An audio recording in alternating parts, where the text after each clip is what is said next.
Support and resistance are two most important principles that any technician should use on their strategy. An explanation of these two concepts will help us understand of how price action works.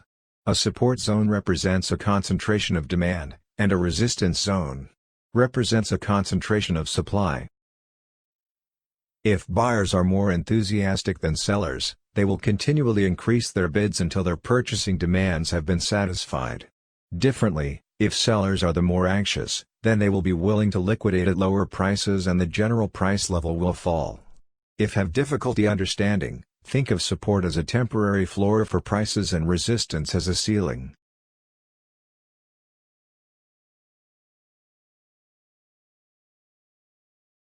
Price is rising. It finds a top at level 1, and then moves down. The next time it rises to level 1, it again dropped, so level 1st may now be said to be a resistance area. This create our first principle of support and resistance analysis. A previous high or low is a potential resistance or support level. The third time the price touched to level 1, it goes through, breakout or, as we say, violates the resistance. One of the first principles of identifying a potential resistance level, then, is to look for previous resistance. This time the price found temporary resistance at level 2. Level 3 also proves to be a resistance point, the rallies are reversed at resistance level 2. The second principle is that resistance reverses its role to support on the way down. We see that the price dropped through support at level 2 and 1, the former resistance level. Then price finds resistance at level 1 again. Third principle is that support reverses its role to resistance on the way up. Just think of it this way.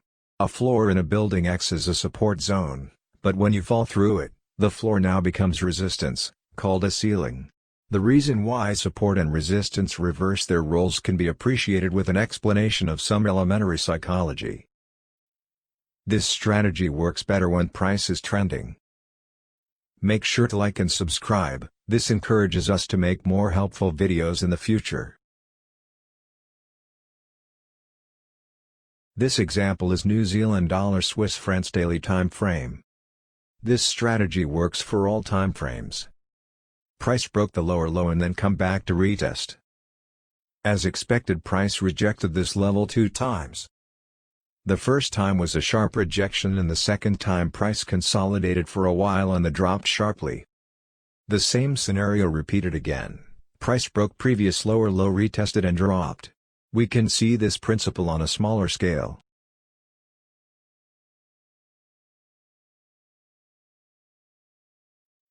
This time price pulled back near previous lower low but didn't touch it.